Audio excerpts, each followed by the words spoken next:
كما صليت على إبراهيم وعلى آل إبراهيم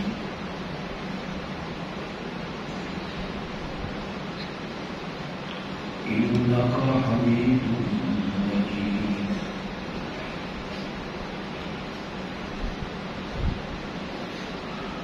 اللهم بارك على محمد وعلى آل محمد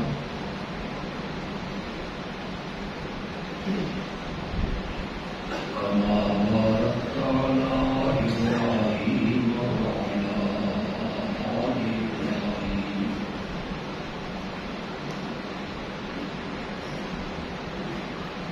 إنك حميد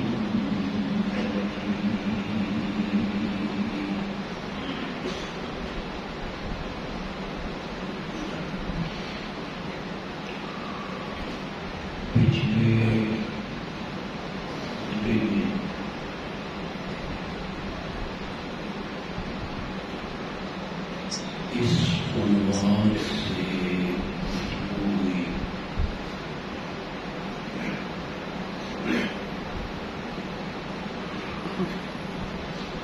مسائل میں اور مشکلات میں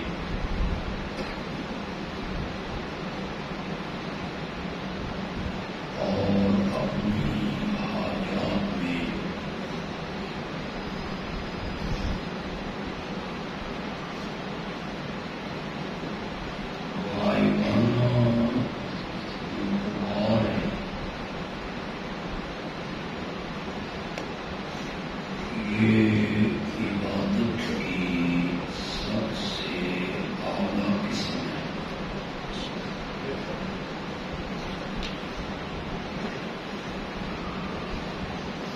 اس نظریے سے کسی کو پکارنا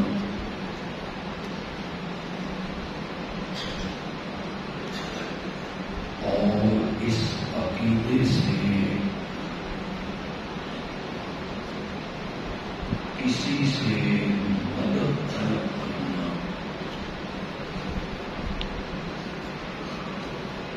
کہ اس کو میں پکار رہا ہوں، میں اسے نہیں دیکھ رہا اور وہ مجھے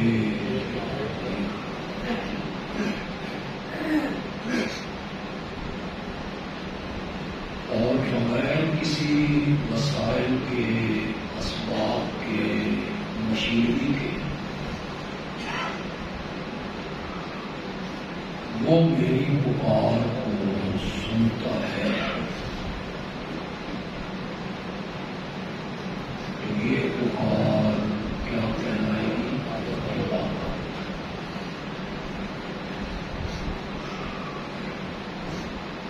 اور یہ بتانے کی مسلمانوں کو ضرورت نہیں کہ عبادت کے لائق ہو صرف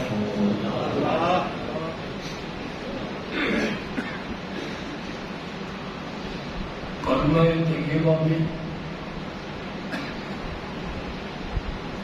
اور کلمہ شہادت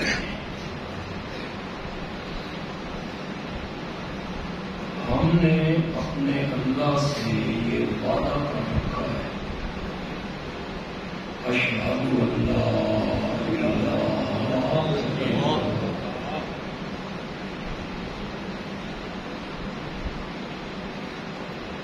تیرے سوا عبادت کے لائق ہو.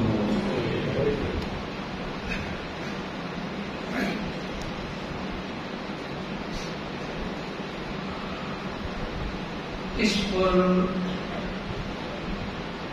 قرآن کی بہت سی آیتیں گواہ ہیں. کچھ میں نے گزشتہ جمعہ آپ کو پڑھ کے سنا.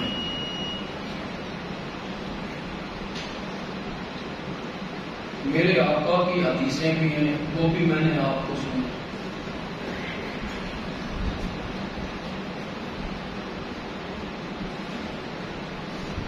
لیکن قرآن و حدیث کے دلائل سے ہٹ جائیں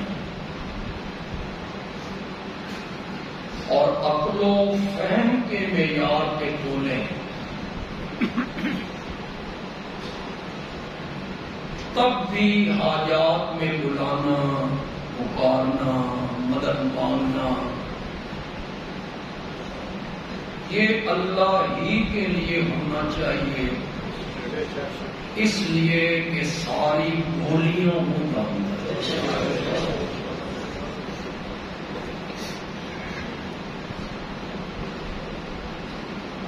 جس بزرگ کو آپ پکار رہے ہیں ہو سکتا ہے وہ پنجابی سمجھتے ہیں، انگلش نہ سمجھتے،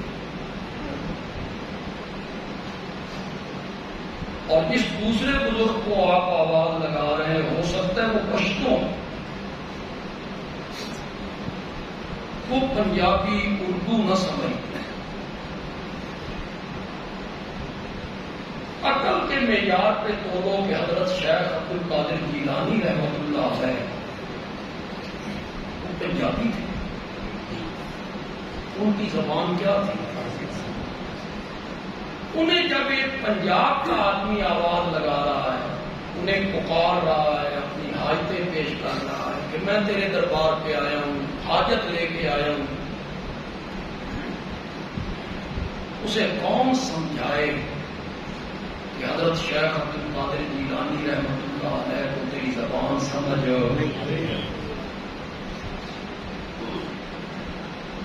پکارنا اسے چاہیے جو ساری زبانیں سمجھتا ہو۔ جس زبان میں کوئی پکارے وہ سمجھتا ہو، اور یار زبان چھوڑو، زبان سے تو بولنا ہے، لب ہلانے ہیں، پکارنا اس کو چاہیے جو علیم بذات صدور ہو۔ گونگے نے نہیں پکارنا، گونگے کی حاجت کوئی نہیں، وہ تو بول نہیں سکتا، اس کی رمزیں کون سمجھے گا؟ کوئی بزرگ، کوئی فوت شدہ بزرگ اس کی رمزیں گونگے کی کیسے سمجھے گا؟ گونگے کی رمزیں وہی سمجھے گا جس کی صفت ہے فَإِنَّهُ يَعْلَمُ السِّرَّ أَخْفَى۔ مولا تیرے قرآن پہ قربان، راز بھی جانتا ہوں، راز وَأَخْفَى، راز سے بھی زیادہ پوشیدہ چیز ہونا اسے بھی جانتا ہوں۔ مولا راز بڑا پوشیدہ ہے، میرے دل میں ابھی میری اہلیہ کو پتہ نہیں، میرے بھائیوں کو پتہ نہیں، میرے دوستوں کو پتہ نہیں، صرف مجھے پتہ ہے۔ مولا یہ بڑی مخفی بات ہے، اس سے بھی زیادہ چھپی ہوئی بات کیا ہے؟ مفسرین نے لکھا سر وہ ہے جو تیرے دل میں آ گیا، تجھے اس کا پتہ چل گیا، اللہ کہتے ہیں میں اسے بھی جانتا ہوں، اور جو راز ابھی تیرے دل میں بھی نہیں آیا، 20 سال کے بعد تیرے دل میں آئے گا، میں اب اس کو جانتا ہوں۔ فَإِنَّهُ يَعْلَمُ السِّرَّ، پکارنا اس کو چاہیے جو دلوں کے راز جانے۔ یہ باقی ساری کہانیاں شاباش کرے پرواز تے جانے ہاتھ دیا، یہ تیری شعر و شاعری ہے، دلوں کے راز کوئی نہیں جانتا، کوئی نہیں جانتا۔ میں آپ کو کیسے سمجھاؤں، میں آپ کو کیسے بتاؤں؟ ہر قسم کے جذبات سے، دھڑے بندی سے ہٹ کے میری بات سنو۔ سامنے بیٹھے ہوئے منافق، میرے آقا کے سامنے ہمارا قبیلہ مسلمان ہو گیا ہے، انہیں دین سکھانے کے لیے کچھ قاری چاہیے، کچھ عالم چاہیے۔ میرے آقا نے فرمایا تمہارا سارا قبیلہ شہر مسلمان ہو گئے، 70 قاری۔ اور سن رہے ہو کہ کون نہیں سن رہے ہو؟ یہ کوئی میں سیف الملوک پڑھ رہا ہوں یا وارث شاہ کی ہیر پڑھ رہا ہوں یا بلے شاہ کا کلام پڑھ رہا ہوں، میں کائنات کے سردار کی بات کر رہا ہوں، اور ہے بھی بخاری میں۔ جائیے علماء سے جا کے پوچھئے گا کہ بندے عالمی نے یہ بات کہی ہے صحیح ہے؟ سامنے بیٹھے ہمارا قبیلہ مسلمان ہو گیا ہے، دین سکھانے کے لیے عالم بھیجیے۔ میرے نبی نے چن چن کے 70 عالم، صحابہ 70 قاری ان کے ساتھ بھیجے۔ وہ منافق تھے، انہوں نے 70 کے 70 کو جا کے ذبح کر دیا۔ اگر میرا نبی دلوں کے حال نہیں جانتا تو پھر شہباز قلندر بھی نہیں جانتا۔ مقام شہباز قلندر جیسے لوگوں سے پوری دھرتی بھر جائے، میرے آقا کی جوتی مبارک کے تلوے کے نیچے جو ریت کا ذرہ لگتا ہے اس کا بھی مقابلہ نہیں ہو سکتا۔ چھوڑو یار شعر و شاعری، قصے، کہانیاں، عقیدت چھوڑو یار، حقائق کی طرف پلٹو۔ بندیال بھی پوچھنا چاہتا ہے، میرے نبی کو پتہ تھا، ان کے دل کی بات جانتے تھے، یہ جا کے ذبح کریں گے میرے یاروں کو، میرے نبی نے جان بوجھ کے ان کو بھیجا۔ میں تو اس تصور کو بھی کفر سمجھتا ہوں۔ ایک ایک کو جب ذبح کرتے تھے نا، اگلی بات سنا، 1 مہینہ میرے نبی کو پتہ نہیں چلا۔ بولو تو صحیح، تم کہتے ہو عالم ناظر ہیں، عالم ہو گئے ہیں، سب باتیں جانتے ہیں، اور میرے نبی کو 1 مہینہ پتہ نہیں چلا۔ مہینے کے بعد آ کے جبریل نے بتایا آپ کے یار ذبح ہو گئے، اور جبریل نے کہا جب کسی کو تلوار کا وار ہوتا تھا تو وہ کہتا تھا اللہم اخبرنی نبیکا، مولا میری اس حالت کی خبر میرے نبی تک پہنچا دیں، میرے نبی تک پہنچا دیں۔ اس صحابی کا بھی عقیدہ یہی تھا کہ خود نہیں جانتے ہیں، ان کو بھی پتہ تب چلے گا جب کون بتائے گا۔ مسائل بڑے ہیں، آپ کے ذہن میں بھی آ رہا ہوگا، رمضان کا مہینہ ہے، روزے کی فضیلت، مسائل بڑے ہیں، لیکن میں تمہیں کیسے بتاؤں؟ میں تمہیں اللہ کی توحید کی طرف لانا چاہتا ہوں، میں تمہیں شرک کی نحوست سے بچانا چاہتا ہوں۔ میں دوسرے موضوع جانتا ہوں، میں اس پہ بول بھی سکتا ہوں، میرے لیے کوئی مشکل نہیں ہے کسی عنوان پہ بولنا۔ اللہ کے فضل سے بڑا بول بیٹھا ہوں، اللہ مجھے معاف کرے۔ اللہ کے فضل سے کسی موضوع پہ گفتگو کرنا میرے لیے خدا گواہ ہے، اللہ کے فضل سے کوئی مشکل نہیں ہے۔ جس موضوع کی طرف میں لانا چاہتا ہوں، تم پکے ٹھکے موحد بنا، مرتے مر جاؤ، رب کا دروازہ چھوڑ کے کہیں پڑے ہیں تیرے دروازے میں، یہیں سے لینا ہے، تجھ سے لینا ہے۔ لئن رددت فأی باب اقرب، تمہیں کبھی عربی کی سمجھ ہوتی تو تمہیں پتہ چلتا، لئن رددت فأی باب اقرب، مولا میں نے تیرا دروازہ نہیں چھوڑنا، میں نے یہاں سے نہیں ہٹنا، ایک شرط پہ ہٹتا ہوں، لئن رددت، اگر تو مجھے اپنے دروازے سے ہٹانا چاہتا ہے نا تو مولا کوئی اور دروازہ دکھا، کوئی اور دروازہ دکھا، میں وہاں چلا جاتا ہوں، اور اگر اور دروازہ کوئی نہیں تو ادھر وہ در نہ کھولیں گے۔ ادھر میں در نہ چھوڑوں گا، حکومت اپنی اپنی ہے، وہاں تیری یہاں میری۔ تو نے دروازہ کھولنا نہیں تو میں نے تیرا دروازہ۔ ہم تمہیں توحید کی طرف لانا چاہتے ہیں، دنیا کی سب سے بڑی نیکی میں تمہیں کیسے بتاؤں، میں تمہیں کیسے سمجھاؤں؟ ہر گناہ کی معافی ہے تو شرک کی بھی معافی۔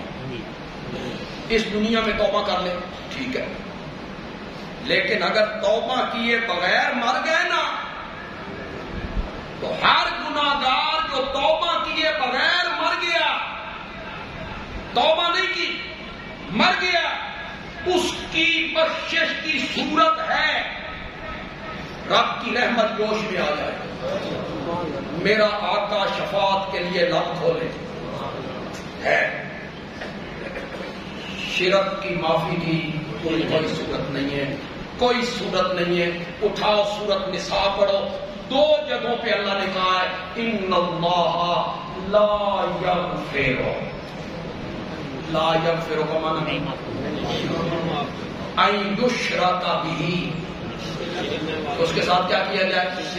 ویغفر، اور معاف کر دے گا ما دون ذالک، اس سے نیچے نیچے جس کو چاہے گا معاف کر، مشرک کو معاف۔ تمہیں ہم سمجھا رہے ہیں، سمجھ جاؤ۔ کوئی نئے آدمی آئے ہیں تو خدا کے لیے سمجھ جاؤ۔ بندے کو بلڈ پریشر کی تکلیف ہو، ایک بیوی کٹوی کی نمک زیادہ پاتی، ہنڈیا میں نمک زیادہ ڈال، حوصلے والا شوہر کہے گا چل ہو گئے، میرے بچوں کی ماں ہے، میری رفیقہ ہے، یاد ہے، نمک زیادہ ڈل گیا ہے، کوئی بات، بغیر پوچھے لے کے چلی جائے۔ حوصلے والا خامد کہے گا کوئی ڈر نہیں، باپ آپ کے گھر گئی ہے، اور شوہر اپنی بیوی کے بستر پر اپنے سگے بھائی کو دیکھ لے، چلن دے وہ غیرت مند شوہر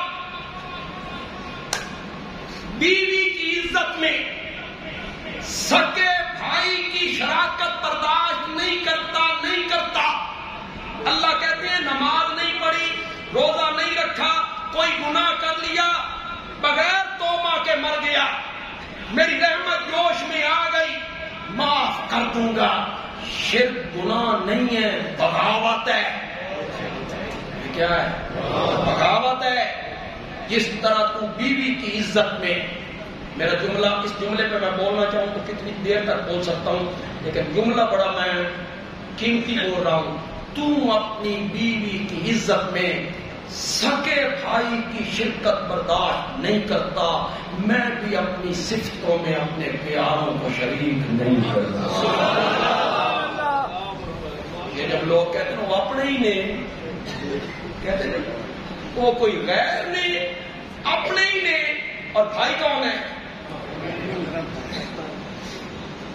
اس کے جسم میں تو ایک باپ کا خون دوڑتا ہے، دونوں نے ایک ماں کا دودھ پیا، بھائی تو بازو ہوتے ہیں۔ اس لیے تمہیں سمجھاتے ہیں اور تم کہتے ہو اسی مسئلے کو لے کے بیٹھے ہیں، میں تمہیں کیسے سمجھاؤں؟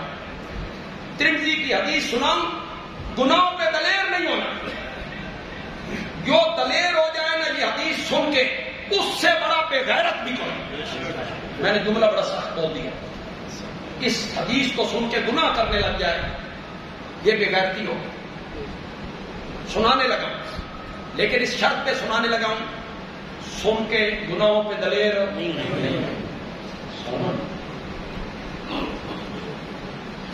دلیر نہیں ہو۔ 5 وقت کی نماز پڑھنی، رمضان کے روزے رکھنے، حج فرض ہو گیا تو کرنے، زکات لاگو ہو گئی تو دینی، کسی پہ زیادتی نہیں کرنی، ظلم نہیں کرنا، کم نہیں تولنا، نافرمانی رب کی نہیں کرنی، یہ وعدہ۔ میرے آقا نے فرمایا اللہ کہتا ہے اے میرے بندے، اگر تو مرنے کے بعد اتنے گناہ لے کر میرے پاس آئے کہ تیرے گناہ زمین پہ رکھے جائیں تو آسمان تک چلے جائیں، مشرق مغرب شمال جنوب ساری فضا تیرے گناہوں سے بھر جائے، بشرطے کہ ان گناہوں میں شرک والا گناہ نہ ہو، تو نے ساری زندگی میرے ساتھ کسی کو شریک نہیں بنایا، پھر تو زمین ہر گناہ لے کر میرے پاس آئے، مجھے اپنی ذات کی قسم ہے میں تیرے گناہوں سے دگنی رحمت لے کر تیرے ساتھ ملاقات کروں گا۔ اس لیے ہم تمہیں توحید کا سبق دیتے ہیں، اس لیے ہم تمہیں سمجھاتے ہیں کہ توحید والا دامن پکڑو، یہ بڑی نعمت ہے، یہ بڑی نعمت۔ قیامت کے دن کھڑا نہیں ہونا سب نے، آپ نے، میں نے، سب نے۔ کچھ لوگ کھڑے ہوں گے، اللہ ان سے پوچھیں گے کس کے انتظار میں ہو؟ بخاری میں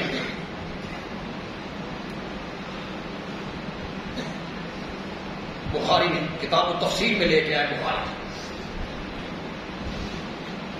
کس کے انتظار میں کھڑے ہو؟ وہ کہیں گے ننتظر ربنا، ہم انتظار میں ہیں اپنے رب کے۔ سبحان اللہ، یا اللہ ہمیں انہی میں سے کر دے، یا اللہ ہمیں انہی میں سے کر دے۔ میدان معاشر لگا ہوا ہے، اللہ خود چل کے آئے، کس کے انتظار میں ہو؟ ننتظر ربنا، رب کے انتظار میں۔ اللہ کہیں گے وہ تو میں ہوں، کیا منظر ہوگا، وہ تو میں ہوں۔ تو یہ مواعد لوگ بھی ذرا پیار میں آ جائیں، جب پتہ چلے گا نا کہ رب میں، تو یہ کہیں گے مولا تو جانتا ہے نا ہم نے ساری زندگی تیری عبادت کی اور ہم نے تیرے ساتھ کسی کو شریک نہیں بنایا، ساری زندگی تیرے ساتھ ہم نے شریک کسی کو نہیں بنایا تھا، تیری ہی عبادت کرتے رہے تھے۔ جب بندے یہ کہیں گے، اللہ جواب میں کہے گا دیکھو میری طرف، اگر تم نے واقعی ساری زندگی میرے ساتھ کسی کو شریک نہیں بنایا تو میں تمہیں سب سے پہلے اپنے چہرے کا دیدار کروانا چاہتا ہوں۔ یہ توحید ایسی چیز ہے، اس کا سبق ہم آپ کو دے رہے ہیں، اس کے دامن کو مضبوط پکڑو، یہ بڑی نعمت ہے، بڑی نعمت ہے۔ حضرت یوسف علیہ السلام جیل میں دو ساتھی آئے، خواب کی تعبیر پوچھی کہ ہمیں خواب آیا ہے، تعبیر بتا۔ حضرت یوسف نے کہا کہ ابھی جو کھانا آئے گا نا جیل میں، اس کے آنے سے پہلے میں تمہیں تعبیر بتا دوں گا، پہلے مجھ سے مسئلہ توحید سنو۔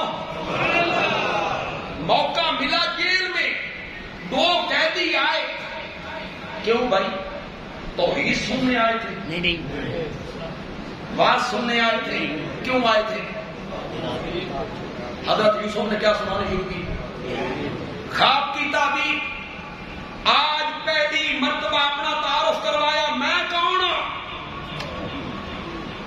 واتبعت ملت آبائی ابراہیم و اسحاق و یعقوب، میں نبی، میرا بابا یعقوب نبی، میرا دادا اسحاق نبی، میرا پردادا ابراہیم نبی۔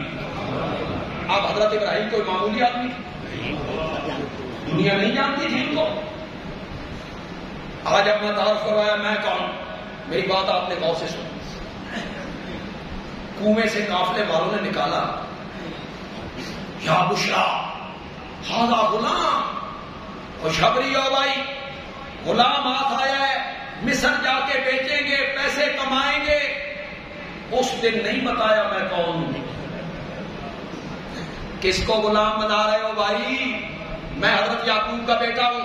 نہیں بتایا. مصر کی منڈی میں بک گیا, بولی لگ گئی, بولی عزیز مصر نے خرید لیا.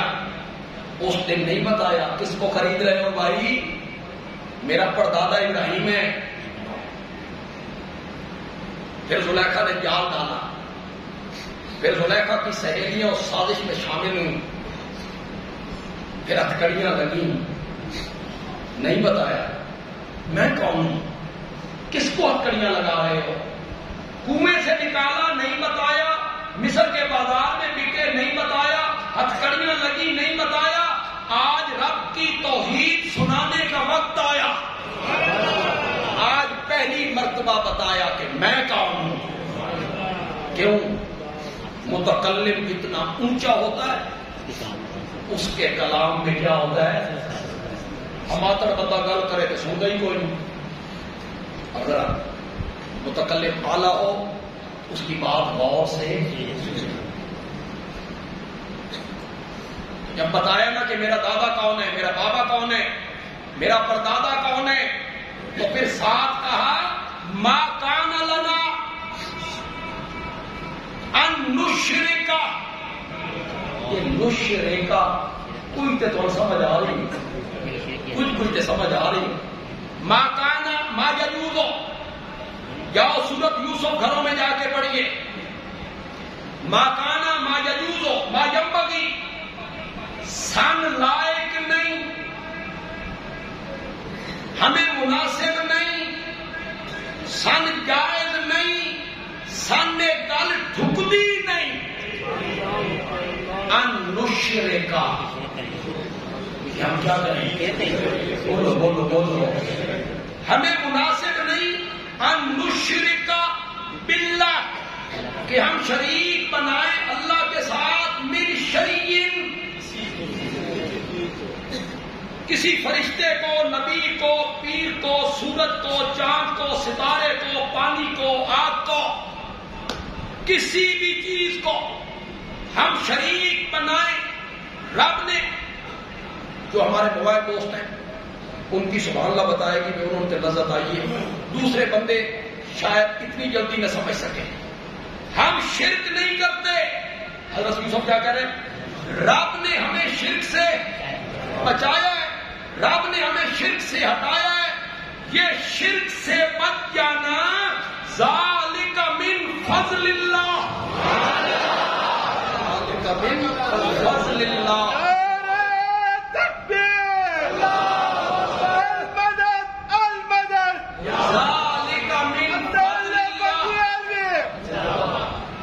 ذالک من فضل اللہ, یہ توحید کی سمجھ کا آ جانا, یہ شرک سے بچ جانا. بولو تو صحیح, جو بچ گیا وہ تو بولو. اس کا تعلق علم سے نہیں, بیرسٹری سے نہیں, وکالت سے نہیں, معلمیت سے نہیں, ڈگریوں سے نہیں, دولت سے نہیں, پیسوں سے نہیں, چودراہٹ سے نہیں. مل آنر ہے نہ, ڈبل ٹرپل ایم اے نہ, وزیر مشیر گورنر وزیر اعظم ہے نہ, تعلیم یافتہ ہے, برسٹر ہے, جج ہے, چیف جسٹس ہے نہ. شرک سے بچ جانا, اس کا تعلق علم سے نہیں, دولت سے نہیں, فہم سے نہیں, عقل سے نہیں. ذالک من فضل اللہ, ذالک من فضل اللہ. بچتا وہی ہے. ابو جہل نہ بچ سکا, اس کو کہتے تھے ابو الحکم. اتنا سمجھدار تھا, اتنا دانا تھا, اس کا لقب پڑ گیا تھا ابو الحکم. میرے نبی نے کہا جس کو رب کی پہچان نہیں وہ ابو جہل ہے.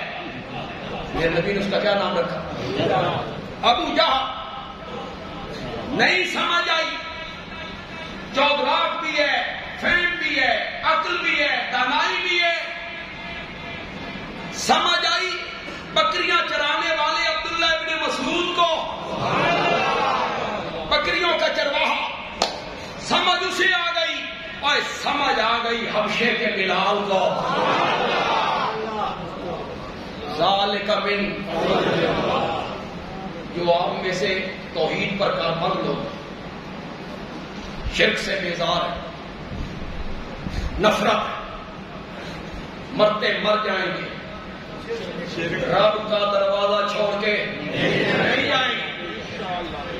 وہ اپنی قسمت پہ ناز کریں، اپنی قسمت پہ ناز کریں. ذالک من فضل اللہ، اللہ کا کیا ہے فضل.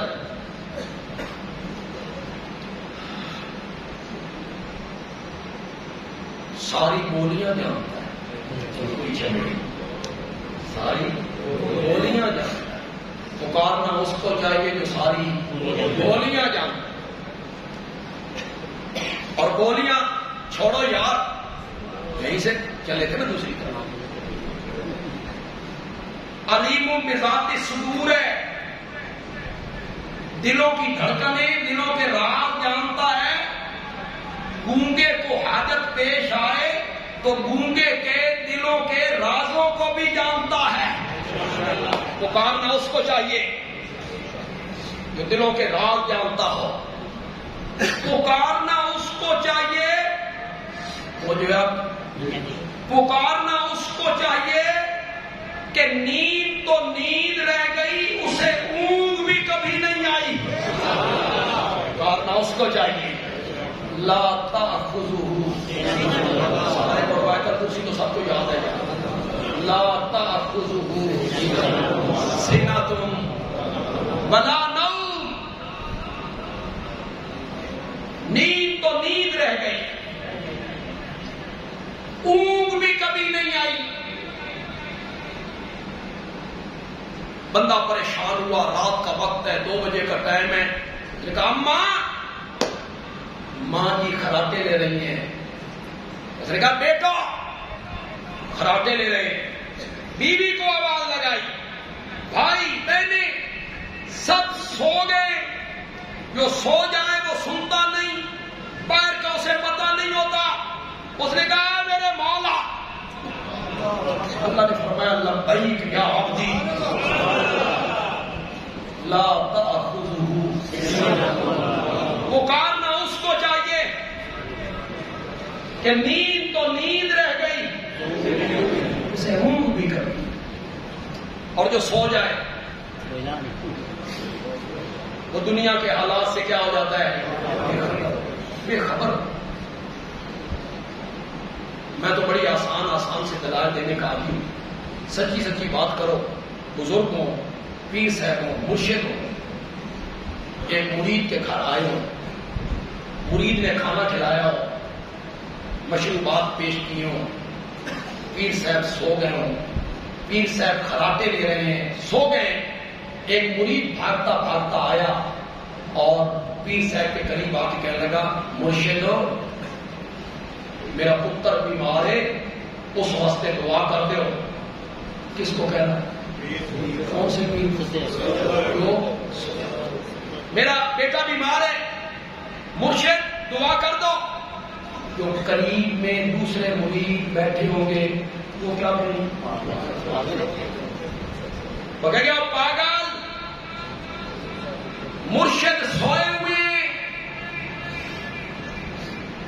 سانس آ رہا ہے، سانس جا رہا ہے، خراٹے لے رہے ہیں، مرشد سوئے ہوئے، یہ تیری صدا، آواز، پکار، دعا سن نہیں سکتے، سن نہیں سکتے. دیالوی کہتا ہے یہ ستا ہوا نہیں سنتا، کہ ہویا بھی نہیں سنتا. سوئے ہوئے کو کوئی پکارے تو کہتے ہو بے وقوف ہے، اور فوت شدہ کو پکارے تو کہتا ہے یہ سنتے ہیں. بزرگ سنتے ہیں. یار اس قوم کی بھی ہمیں سمجھ نہیں آئی، تو ہم بھی نہیں آئے. قوم کو ہو کیا تو ہم بھی نہیں آئے، اور اس قوم کی ہمیں بھی سمجھ نہیں آئی. اشارہ صرف کروں گا، اس کی تفسیر میں کر نہیں سکتا. یہ قوم کہتی ہے فوت شدہ بزرگوں براہ راست سنتا ہے، اور وہ وہ براہ راست نہیں سنتا، وہ کس کے ذریعے سنتا ہے؟ اس قوم کی سمجھ نہیں۔ فوت شدہ ڈائریکٹ سنتا ہے، اور عرش والا میری نہیں سنتا۔ قوم کا آپ اندازہ لگائیں، فوت شدہ میری سنتا ہے، براہ راست سنتا ہے، بغیر وسیلے واسطے کے سنتا ہے، اور عرش والا وہ میری نہیں سنتا، میں پلید ہوں۔ کیسی پٹیاں پڑھائی ہیں یار علماء نے، لوگوں سے کہا تو سب پلید ہو، نجس ہو، چوریاں کرتے ہو، زنا کرتے ہو، کم تولتے ہو، ملاوٹ کرتے ہو، سود کھاتے ہو، جٹن واقعہ تسی راتی چوری پانی لاندے ہو،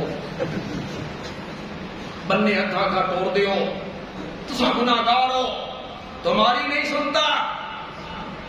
وہ جو ذمہ دار ہے، تاجر ہے، اس کا منہ لٹک گیا، کم تے ہر ایک منہ پاؤنا اللہ نال، کل من کم پہ جائے تے میری تے نہیں سنتا۔ مولانا نے دوسرا پتا ڈالا، ہماری نہیں موڑتا، تمہاری نہیں سنتا، ہماری نہیں موڑتا، تم ہمارے پاس آؤ، خالی آؤ گے تو خالی آؤ گے، ایک فلسفہ دیکھو، خالی آؤ گے تو خالی آؤ گے، کچھ لے کے آؤ گے تو آؤ ہمارے پاس آؤ، تمہاری ہمارے آگے، ہماری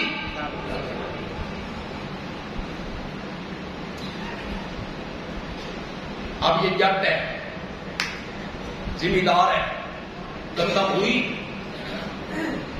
منجی ہوئی، کیسے پوری لدی کھوتے تھے، یہ جا رہا ہے حضرت صاحب کے پاس، اسے پوری بھی دیتی، 5000 روپے بھی دیتا، کپڑے کا جوڑا بھی دیتا، 7 تحفے بھی دیے حضرت کا۔ باہر نکلے، قوال بیٹھے ہوئے ہیں، محفل لگی ہوئی ہے، قوال نے قوالی چھڑی، خواجہ نہ دیں گے تو پھر کون دے گا، بھرے گا تو دامن یہیں سے بھرے گا، بھرے گا جو دامن یہیں سے۔ اتنا نہیں سوچتا کہ خواجہ پتہ نہیں کداں دیسی اے ہن میرے کو پوری نہیں سی، خواجہ نے منہ چلی ہے۔ پیر مریدوں کو دیتے ہیں کہ مرید پیروں کو دیتے ہیں؟ پہلے فیصلہ تو کرو ان دو مشکل کشا کون ہے، پیر یا مرید؟ دیتے تو سب کچھ مرید ہیں آپ کو، اور آپ نے قبال بٹھائے ہوئے، خواجہ نہ دیں گے تو پھر کون دے گا، بھرے گا تو دامن یہیں سے بھرے گا۔ پٹی پڑھائی گئی، تمہاری نہیں سنتا، تم پلید ہو، ہمارے پاس آؤ، ہم رب سے گزارش کریں، تمہاری بات پہنچائیں۔ دیکھیں پچھلے جمعے کچھ لوگ سپیکر کا مسئلہ تھا، بیر کے لوگ محروم ہیں، معذرت خواہ، تھوڑا سا گلا بھی ہے بھائی، بیر لوگ بالکل سم کو کر کے بیٹھے، بلیاوی صاحب لگے رہا سونے کے باہر تھوڑے، انہیں اٹھ کے کہنا چاہیے تھا کہ بیر آواز نہیں آ رہی، ہم دوسرا سپیکر آن کر دیتے اور بیر آواز آ رہی، لیکن وہ بالکل خاموشی تھی۔ مجھے بعد میں پتا چلا کہ بیر والے لوگ تو بیچارے بڑے محروم رہے ہیں، اور اندر بھی کچھ آواز اتنی اچھی نہیں تھی۔ میری اپیل میرا خیال ہے لوگوں نے صحیح نہیں سنی، اس لیے پچھلی جھولی بھی صحیح نہیں، آواز نہیں پہنچی۔ آج بیر والے جو حضرات ہیں وہ تیار ہیں، مجھے سب احساس ہے مہنگائی کا، لیکن اب مجھے عمران خان کے جلد سے دیکھ کے نا لگتا ہے کہ لوگ مہنگائی شہنگائی نہیں ہو رہی، مہنگائی شہنگائی لوگ نہیں دیکھتے، مہنگائی کیا ہوتی ہے تو لیکن ہمارے لیے تو خیر مسئلہ ہے، آپ کے لیے میرے لیے مہنگائی ایک مسئلہ ہے، بچوں کا سارا کرنا ہو مسئلہ ہے، تو مجھے یہ احساس ہے۔ لیکن یہاں 100 آدمی ایسا نہیں ہوگا 1,000 روپیہ آج جولی میں تھا، کوئی 1,000 بندہ 100 بندہ بھی ایسا نہیں، 500 ڈالنے والا بھی 100 بندہ نہیں، 500 بندے نہیں ہیں جو 100 روپے دے دیں. تو پچھلی کسر آج آپ پوری کر من لگتا تھوڑے سے نہیں کریں گے. پچھلی کسر پچھلے جمعے والی آج آپ پوری کر. اخراجات بڑے ہوتے ہیں، مسجد کے تنخواہیں ہیں اور اے سی بھی آج چلے. پہلے بجلی کا بل آتا ہے، اب گرمیوں میں بجلی کا بل آنے لگ جائے گا 1-1 لاکھ 1.5 لاکھ. تو ہماری اس وقت کی جھولی کام نہیں ہے. یہ کچھ رقم مل جائے گی تو کام سارے سال کا چلتا ہے. لہذا تھوڑے سے اپنے جیبوں کی طرف ہاتھ ڈالیں اور مسجد کے لیے دل کھول کر ان کے ساتھ کام کریں. مدرسے کے لیے میں پھر اپنے موبائل ساتھیوں سے کہوں، جو ہمارے موبائل ساتھی ہیں توحیدی ہیں، میں ان سے گزارش کروں گا اپنی زکات کسی اور جگہ پہ خرچ نہیں کرنا. آپ نے جامعہ ضیاء العلوم میں زکات جمع کرنا. آپ اندازہ نہیں لگا سکتے ہمارے مدرسے کے اخراجات. میں آپ کو بتاؤں گا تو آپ شاید اعتبار نہیں. تقریباً 18 سے 20 لاکھ روپیہ مہینے کا خرچہ. ایک مہینے 300 آدمیوں کی جہاں روٹی پکتی ہو اور ان کی رہائش ہو، پھر آگے گرمیوں میں جو بل آئیں گے تو اتنی رقم. یہ میں سمجھتا ہوں کہ اللہ کی منشا یہ ہے کہ دینی مدرسے قائم رہنے چاہیے. اللہ چاہتا ہے. ہمیں بھی پتہ نہیں چلتا بھی کہاں سے آ رہا ہے، ورنہ آسان ہے کہنا مہینے کا دن کا 75,000 آسان ہے. تصور بھی خدا کہ پکارنا اس کو چاہیے جسے نیند بھی نہ آئے اور جسے اونگ بھی نہ آئے. پکارنا اس کو چاہیے جس پر کبھی موت نہ آئے. جس پہ موت آ جائے گی وہ پکار اور عبادت کے لائق نہیں ہے. اس پر میں بڑی آسان سی دلیل دیتا ہوں، آپ سب کو پتا ہے اس دلیل کا. میں صرف اشارہ کروں گا.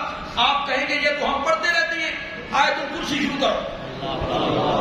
اللہ لا الہ الا ہو. کیا میں نے اللہ کے سوا کوئی عبادت کے لائق نہیں، یہی میں نے نا. اور میں نے کیا ثابت کیا پچھلے جمعے کہ غائبانہ پکار کیا ہے؟ عبادت ہے. اس نظریے سے پکارنا کہ جس کو میں پکار رہا ہوں میں اس کو نہیں دیکھ رہا، وہ مجھے دیکھ ہر جگہ سے میری بات کو سنتا ہے بغیر وسائل کے، یہ پکار عبادت ہے. آیت الکرسی کے شروع میں کیا کہا آپ نے؟ اللہ لا الہ الا ہو. اللہ کے سوا الہ کوئی نہیں، اللہ کے سوا معبود کوئی نہیں، اللہ کے سوا عبادت کے لائق کوئی نہیں، اللہ کے سوا معبود کوئی نہیں، الہ کوئی نہیں. نہ کوئی نبی، نہ ولی، نہ پیر، نہ فقیر، نہ زندہ، نہ مردہ، نہ حضرت عیسیٰ، نہ مریم، نہ حضرت ابراہیم، نہ حضرت عزیر. کوئی بھی معبود اور عبادت کے لائق نہیں. عبادت کے لائق صرف میں ہوں. مولا کیوں؟ ڈنڈے نال منوانا ہی، زبردستی منوانا ہی، جبر کے ساتھ منوانا ہے؟ فرمایا نہیں، دلائل کے ساتھ منوانا ہے. مولا پھر اس پر دلیل دینا. پڑھو آیت الکرسی. اللہ نے پہلی دلیل دی الحی. الحی کیا میں نے اس کا کیا مطلب ہوا؟ جس پر موت آ جائے وہ معبود بننے کے لائق. معبود وہ ہے جس پر کبھی موت نہیں آئے. میرے آقا کا آخری بات اٹھاؤ بخاری مسلم حدیث کی کوئی سی کتاب آپ اٹھا. میرے آقا کا آخری بات. جبریل میرے آقا کے پاس تھا. دروازے پہ دستک. آپ نے فرمایا کون ہے؟ جبریل نے کہا یہ وہ ہے جس نے کبھی کسی سے اجازت نہیں. رب نے بھیجا ہے میرے نبی کے گھر میں قدم نہیں رکھنا جب تک میرے نبی سے پوچھ نہیں.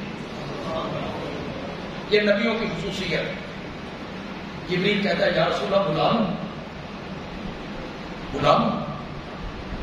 آپ نے فرمایا تو یہ بتا کہ جدھر سے تو آیا ہے ادھر کیا حالات ہے. اب کیا تعلق ہے میرے نبی کا اور رب کا؟ کیا محبت ہے، کیا پیار ہے، کیا تعلق ہے؟ جبریل کہتا ہے ان اللہ قد اشتاق لقاءک، قد اشتاق لقاءک، وہ تو عرش پہ تیری ملاقات کے انتظار میں بیٹھا ہوا ہے. فرمایا بلا لے. اس سے پہلے میرے نبی نے کیا کہا؟ میرے نبی نے کہا لا الہ الا اللہ ان للموت سکرات. اللہ کے سوا الہ کوئی نہیں، اللہ کے سوا عبادت کے لائق کوئی نہیں، اور موت کی تلخیاں تو ہوتی ہیں اور وہ آج مجھ پر بھی آ گئی. تلخیاں، سکرات میرے آقا پہ طاری ہیں. آپ حدیث کی کتابیں اٹھائیں، ٹھنڈے پانی میں ہاتھ بھگو کے آپ اپنے سینے پہ بھگو، مشکیزیں پانی کے اپنے سر پہ ڈلوا، کبھی پاؤں پھیلا دیتے ہیں، کبھی سپیٹ لیتے ہیں، کبھی چادر چہرے سے ہٹا لیتے ہیں، کبھی چادر چہرے پر کر لیتے ہیں. حضرت عائشہ کہتی ہے رضی اللہ تعالیٰ، میں جب کبھی سنا کرتی تھی فلاں بندہ چلتے چلتے مر گیا، بیٹھے بیٹھے مر گیا، سوئے سوئے مر گیا، تو میں کہتی تھی بڑی چنگی موت آئی ہے. لیکن جب میں نے اپنے آقا میں یہ تلخیاں دیکھی تو میں نے کہا آسانی سے موت کا آ جانا کوئی اچھی بات ہوتی تو سب سے آسانی کے ساتھ تو روح کائنات کے سرتاج کی موت. لیکن آپ پر یہ تلخیاں ہیں. 12-13 دن آپ بیمار رہے، پھر آپ کی زبان پہ جملے کیا آ رہے ہیں؟ لا الہ ان للموت سکرات. پڑھے لکھے لوگ ذرا میری طرف توجہ کریں گے. لا الہ الا اللہ، اللہ کے سوا الہ کوئی نہیں، اللہ کے سوا معبود کوئی نہیں، اللہ کے سوا عبادت کے لائق کوئی نہیں. ان للموت سکرات، موت کی تلخیاں ہوتی ہیں اور وہ آج مجھ پر بھی آ گئی. کیا جوڑ ہے جی ان دو جملوں کا؟ کیا تعلق ہے ان دو جملوں میں؟ اللہ کے سوا الہ کوئی نہیں ایک جملہ، اس کے ساتھ آپ نے کہا موت کی تلخیاں ہوتی ہیں، مجھ پر بھی تلخیاں طاری ہیں. کیا جوڑ ہے ان دو جملوں کا؟ بندے آدمی جوڑ لگانے لگا ہے. میرے آقا نے یہ دو جملے اکٹھے کیوں بولے؟ میرے آقا کہنا چاہتے ہیں مولا تیرے سوا الہ کوئی نہیں، تیرے سوا معبود کوئی نہیں، تیرے سوا عبادت کے لائق کوئی نہیں. اس کائنات میں کوئی نہیں، کوئی نبی، ولی، فرشتہ، جن، آچھی کرنوں والا سورج، ضیاءپاشیاں کرنے والا چاند، جگمگانے والے ستارے، جلانے والی آگ، بہنے والا پانی، سر و فلک پہاڑ، کوئی بھی الہ اور معبود بننے کے لائق نہیں.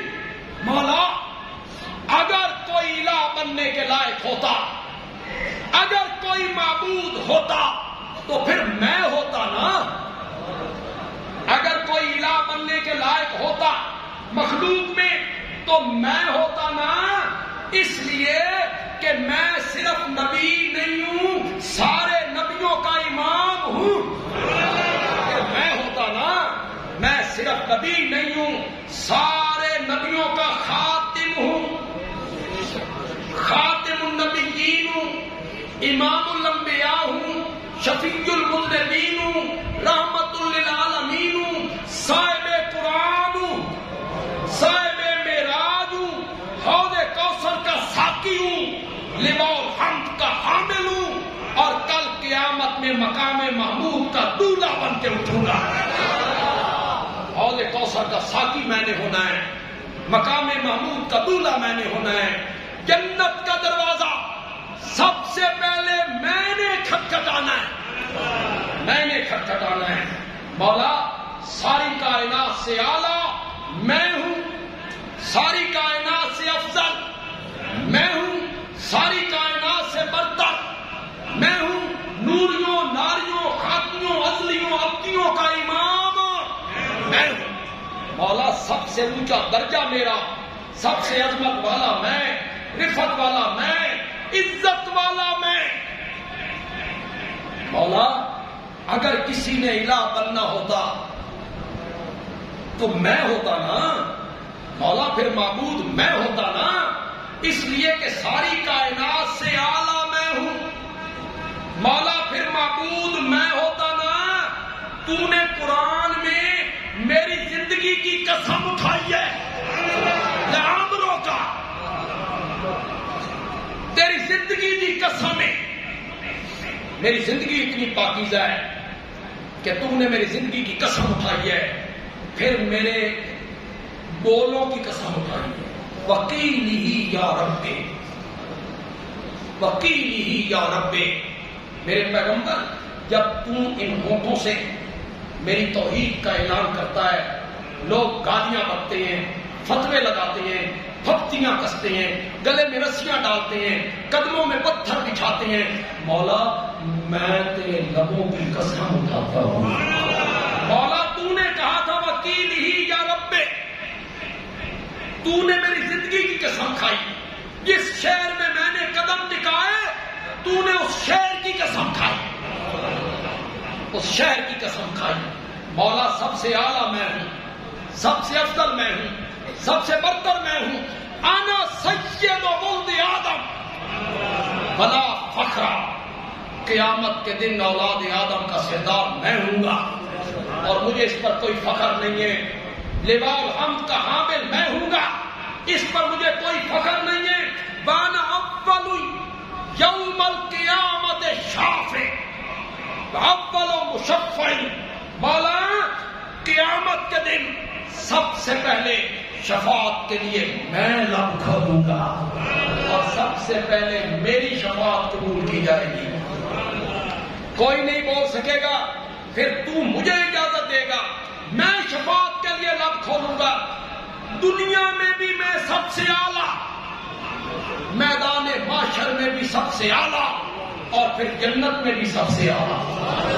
مولا اگر کوئی الہ بننے کے لائق ہوتا، اگر کوئی معبود بننے کے لائق ہوتا تو مولا پھر میں ہوتا نا، پھر معبود بنتا تو میں بنتا نا۔ لیکن موت کی تلخیوں کا مجھ پر آ جانا اس بات کی دلیل ہے لا الہ الا اللہ۔ اگر میں بھی معبود ہوتا تو یہ موت کی تلخیاں مجھ پر نہ آتی۔ مجھ پر موت کی تلخیوں کا آ جانا اس بات کی دلیل ہے کہ تیرے سوا الہ اور معبود ہو۔ مجھے اس لیے پکارو، اصل وجہ تو میں آئندہ جمعہ بیان کروں گا انشاءاللہ۔ پکار کی جو اصل وجہ قرآن نے بیان کی، اس کو میں آئندہ جمعہ اس پہ روشنی ڈالوں گا انشاءاللہ۔ مجھے اس لیے پکارو کہ میں ہی ایسا زندہ ہوں جس پر کبھی موت نہیں آئے گی۔ جس پہ موت آ جائے وہ معبود بننے کے لائق نہیں ہوتا۔ بس آخری بات کہنا چاہتا ہوں، آخری بات، لیکن اس پہ ذرا آپ توجہ کریں گے۔ بات تو اتنی طویل ہے کہ میں گھنٹے میں کروں، لیکن میں 2-3 منٹ میں کر لوں گا انشاءاللہ۔ نبی پاک کا انتقال ہو گیا، صحابہ اس کے لیے تیار نہیں تھے۔ حضرت عمر تلوار لے کے کھڑے ہو گئے، جو کہے گا آپ کا انتقال ہو گیا میں اس کی گردن قلم کر دوں گا۔ حضرت صدیق اکبر ذرا فاصلے پہ گئے ہوئے تھے، ان کی اہلیہ رہتی تھی، انہیں وہاں اطلاع پہنچی، وہ تشریف لائے، پیر سواری باندھی، مسجد سے گزرے، اس کھڑکی کے ذریعے اندر گئے، مسجد کے سارے حالات انہوں نے دیکھے سنے۔ حضرت عمر کے ہاتھ میں ننگی تلوار ہے، جو کہے گا نبی پاک فوت ہو گئے میں گردن کلم کر دوں گا۔ اندر گئے، آپ کا جسد اقدس سفید چادر سے ڈھانپ دیا گیا تھا۔ حضرت صدیق اکبر نے چہرے پر انوار سے کپڑا ہٹایا اور میرے نبی کے ماتھے کو بوسا دیا۔ ابو بکر تیری حدیثیں، تیری حدیثیں، بوسا دیا، بوسا دے کے کہا طبت حیا ومیتا، میرے آقا تیری زندگی بھی پاکیزہ، تیری موت بھی پاکیزہ۔ طبت حیا ومیتا، باہر آئے، باہر آئے، سیدھے ممبر پہ آئے، اجلس یا عمر، اللہ رسلک یا عمر، عمر اسی قدموں پہ بیٹھو، میری بات سے وہ سنتے ہی نہیں، تلوار لے رہا ہے۔ انہوں نے یہی خطبہ شروع کی، صحابہ ان کو چھوڑ کر ادھر آ گئے، یہ اندر سے ہو کے آئے تھے، یہ صحیح صورتحال بتا سکتے تھے۔ صحابہ سارے یہاں جمع ہو گئے، اللہ کی حمد و ثنا کی، نبی پاک پر تحفہ درود و سلام پڑھا، اس کے بعد جو حضرت ابو بکر نے خطبہ دیا، حدیث کی ساری